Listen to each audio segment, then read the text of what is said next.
तो जिस तरह देश और पूरी दुनिया में ओमिक्रॉन के मामले बढ़ रहे हैं, उससे एक बार फिर से डॉक्टरों की सबसे ज्यादा जरूरत पड़ने वाली है।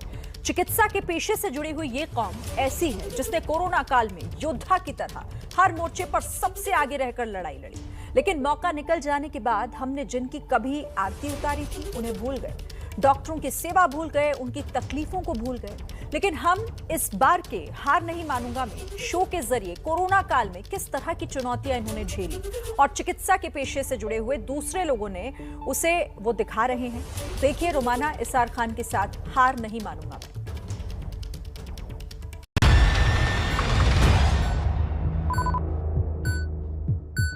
कि मैं अपने मोबाइल पर दरअसल अपनी कोरोना पॉजिटिव रिपोर्ट देख रही हूँ। सॉरी, आप परेशान मत होइए, ये उस वक्त की कोरोना पॉजिटिव रिपोर्ट है, इस वक्त की नहीं है जी। वो वक्त जब मैं कोरोना पॉजिटिव हुई थी, तब पूरे देश में लॉकडाउन था और उस वक्त भी अपने कई सहयोगियों के साथ काम कर रही थी। मैं लगातार आप तक खबरें पहुंचा रही थी। मैं कोरोना पॉजिटिव होने का पता चलते ही मैंने खुद को क्वारंटीन किया और क्वारंटीन रहते हुए भी ऑनलाइन घर से काम किया, वर्क फ्रॉम होम। अच्छा, ये सब कहकर मैं कोई शेखी नहीं बगाड़ना चाहती हूँ, लेकिन मैं और मेरे सहयोगियों की तरह इस देश में लाखों लोग ऐसे थे जिन्होंने कोरोना से लड़ते हुए, मतलब खुद कोरोना पॉजिटिव होते हुए भी काम करना नहीं छोड़ा। नमस्कार, मैं रुमाना इसार खान और आप इस वक्त देख रहे हैं मेरे साथ हार नहीं मानूंगा मैं। इस बार हमने जो टॉपिक रखा है वो है कोरोना काल में खुद कोरोना से जूझते हुए भी काम जारी रखने वाले लोगों की कहानियां। इस मुद्दे पर बात करने के लिए मेरे साथ खास मेहमान जो मेडिकल प्रोफेशन से जुड़े हैं, डॉक्टर राहुल सिंह, जिम्स अस्पताल के रेजिडेंट डॉक्टर। डॉक्टर राहुल, बहुत स्वागत आपका एबीपी न्यूज में। डॉक्टर राहुल के साथ हम अपनी बातचीत का सिलसिला शुरू करें उससे पहले देख लेते हैं जरा कुछ स्टोरीज जो कोरोना काल में हार ना मानने के जज्बे से भरी हुई है। जब हॉस्पिटल चालू हुआ, मई 2020 में अपना हॉस्पिटल चालू हुआ, तब जब हम लोग यहाँ पे आए थे, हमारे डीन डॉक्टर राजेश डेरे सर और हम लोग 5 एचओ थे, तो यहाँ पे कुछ स्टाफ नहीं था, कोई नहीं था, ये सिर्फ अपना जो स्ट्रक्चर खड़ा है वही था।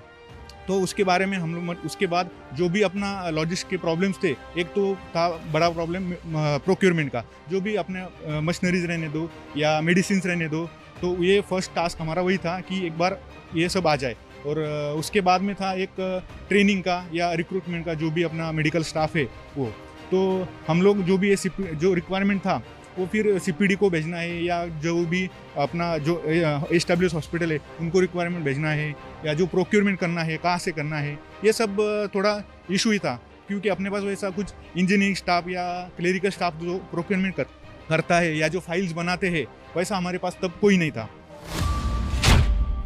और आइए अब सीधे आपको लेकर चलते हैं डॉक्टर राहुल के पास और उनसे ये समझते हैं कि बतौर मेडिकल प्रोफेशन आप इस फिनोमेना को किस तरीके से समझाएंगे कि खुद कोरोना पॉजिटिव थे, बावजूद इसके काम करे जा रहे थे, भले ही दफ्तर नहीं आ पा रहे हो, वर्क फ्रॉम होम उसी में लगे हुए थे। मैं government institute of medical sciences greater Noida में रेजिडेंट डॉक्टर हूँ और वर्क फ्रॉम होम का कल्चर प्रॉब्ली हेल्थ केयर में तो नहीं आया है और प्रॉब्ली जितने भी डॉक्टर पूरे देश में काम कर रहे थे, एक चीज़ तो क्लियर था कि करना है, there was no plan B. और जब आपके पास प्लान बी नहीं होता है तो प्लान ए ही होता है और हर दम तक करना होता है। बहुत सारे डॉक्टर्स ने अपनी ज़िंदगी खुद ही ड्यूटी पे करते हुए, काफ़ी लोग पॉजिटिव रह गए, पॉजिटिव होते हुए काम करा। हमारा जो गवर्नमेंट हॉस्पिटल है यूपी गवर्नमेंट का, और बहुत बेनता काम हुआ, मतलब अनएक्सपेक्टेड। डॉक्टर राहुल, आप भी कोरोना पॉजिटिव हुए थे, आपने भी कोरोना पॉजिटिव रहते हुए काम किया? जी, मैं 28th डे नेगेटिव हुआ था, मतलब 27 दिन तक मैं पॉजिटिव रहा था। और ड्यूरिंग दी प्रोसेस जब पेशेंट केयर में इन्वॉल्व थे तभी, बट बस वही वाली बात है कि कोरोना पॉजिटिव तो हुए लेकिन हिम्मत कम नहीं हुई थी। बिल्कुल, बड़ी बात आप कह रहे हैं। दरअसल इस तरीके की जब कहानियां सामने आती हैं, उसी के बाद जहन में ये ख्याल आता है कि ऐसे ही लोग थे जिनके जज्बे ने कोरोना के खिलाफ हमारी जंग को कमजोर नहीं पड़ने दिया। और अब बात करते हैं उन प्रोफेशनल्स की जिन्होंने कोरोना की उस भयावह स्थिति में भी लोगों का इलाज किया। डॉक्टर्स के लिए कोई लॉकडाउन नहीं था, कोई वर्क फ्रॉम होम नहीं था और उनकी सारी लीव्स वगैरह सब सस्पेंड कर दी गई थी, क्योंकि एक तरीके की इमरजेंसी सर्विसेज में हम लोग की मेडिकल सर्विसेज जो होती हैं वो एसेंशियल इमरजेंसी सर्विसेज में आती हैं।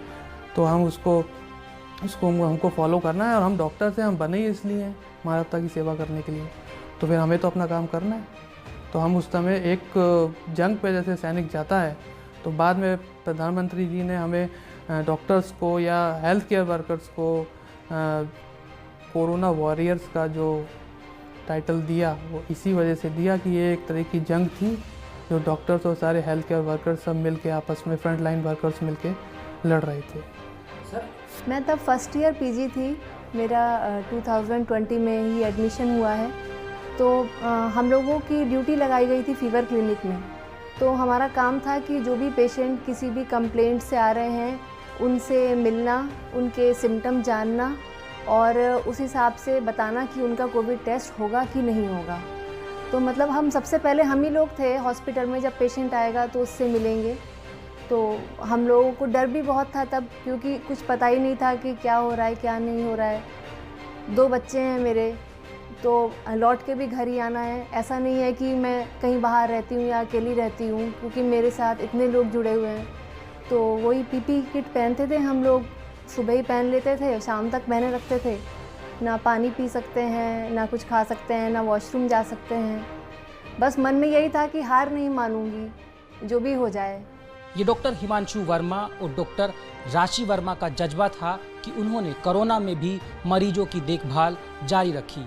इतना ही नहीं, सफदरजंग अस्पताल में कोविड मरीजों की 350 से ज़्यादा डायलिसिस की गई।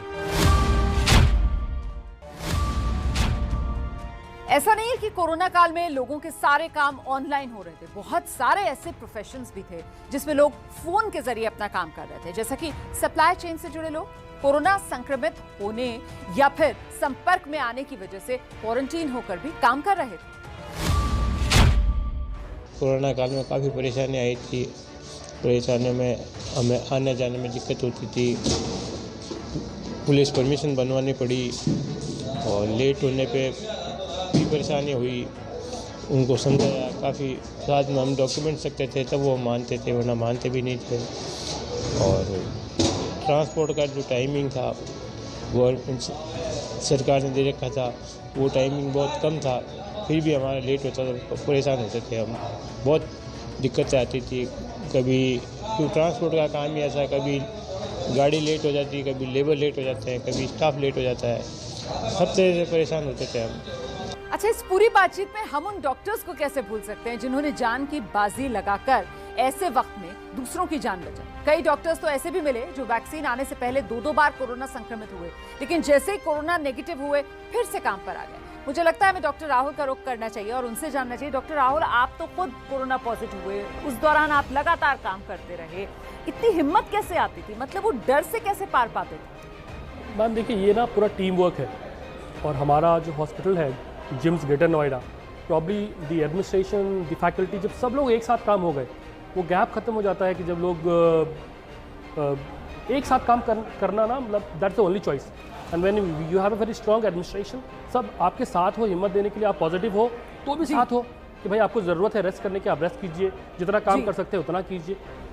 It was probably the well managed program, हर किसी ने बेस्ट दिया हमारे इंस्टीट्यूट के, राइट फ्रॉम दी डायरेक्टर। और आप लोगों के घर वालों की किस तरीके की प्रतिक्रिया होती थी? देखिए, घर वाले तो डरे होते थे, सच्चाई तो यही है। और जब आसपास आप देख रहे हैं कि इतनी सारी डेथ हो रही है, तो हर आदमी ये रिलेट करता है कि मेरे केस में जब मैं 27 दिन तक नेगेटिव नहीं हो रहा था, तो मेरे घर वाले भी चिंतित थे, मैं खुद भी चिंतित था कि 25 दिन, 26 दिन, 27 दिन। तो पर प्रॉब्लम ठीक है, मतलब उस वक्त आप जितना कंट्रीब्यूट कर सकते थे, वो विल पावर बहुत ज़रूरी था कि हम जितना कंट्रीब्यूट कर सकते हैं करेंगे। और सिर्फ मैं नहीं, जितने भी लोग थे, पूरे देश के लोग, हर किसी ने बेइंतहा काम करा। तो मतलब कोरोना का काल ये लोगों को और मजबूत बना कर गया है, ये कहना सही होगा? बहुत स्ट्रॉन्ग, मेंटली, फिजिकली, इमोशनली। इतने डॉक्टर्स के सामने बहुत सारे ऐसे इंसिडेंसेस हैं जो अमूमन लोग नॉर्मल लाइफ में ऐसी नहीं देख रहे होते हैं। इतने सारे कैजुअल्टीज़, इतना सारा दर्द, इतने सारे लोग रिसोर्सेज के लिए भटकते, और आपके पास एक लिमिटेड रिसोर्स होता है, उसको एक्सपैंड करना, उसकी भी कैपेसिटी। हमारा hospital we started with 10 bed of isolation, 450 bed तक।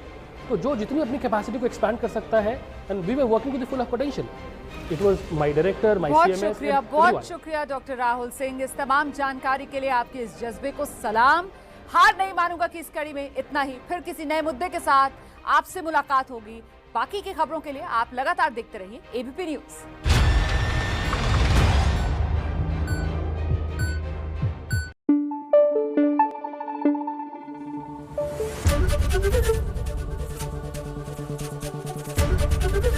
एबीपी न्यूज आपको रखे आगे।